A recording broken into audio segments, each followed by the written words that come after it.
L'actualité dans les pays de l'AES, c'est aussi la rencontre entre le Premier ministre malien et les cotonculteurs de Douala. Une rencontre pour saluer l'engagement des acteurs pour la réussite de la campagne agricole de 2024. Elle est suivie d'une visite de l'usine CMDT en pleine campagne d'égrenage à Lioutouré. Mamari Kone pour le reportage. C'est une usine en pleine campagne d'égrenage de coton qui reçoit la visite du Premier ministre, ministre de l'administration territoriale et de la décentralisation. L'immersion au sein de cette usine construite en 1979 a permis au Premier ministre de voir tous les processus d'égrenage du coton jusqu'à la sortie de la balle de coton.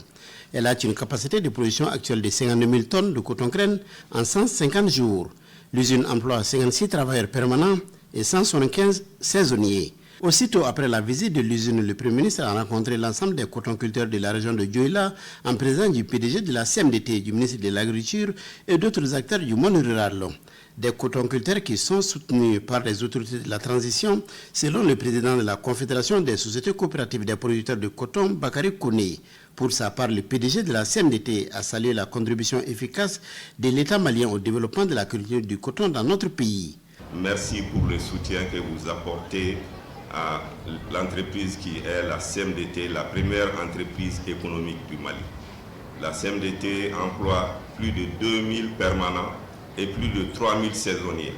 Et avec l'effort du gouvernement et l'effort des acteurs de la filière, nous allons atteindre des niveaux très élevés de production cette année, qui sera le troisième meilleur record de la CMDT depuis que la société existe. Mesdames et messieurs, l'ex-exploitant agricole, c'est une fierté pour moi d'être parmi vous aujourd'hui pour vous exprimer au nom du président de la transition, chef de l'État, président du Conseil supérieur de l'agriculture, la gratitude du gouvernement pour tous les efforts consentis pour faire de la campagne agricole 2024 une véritable réussite.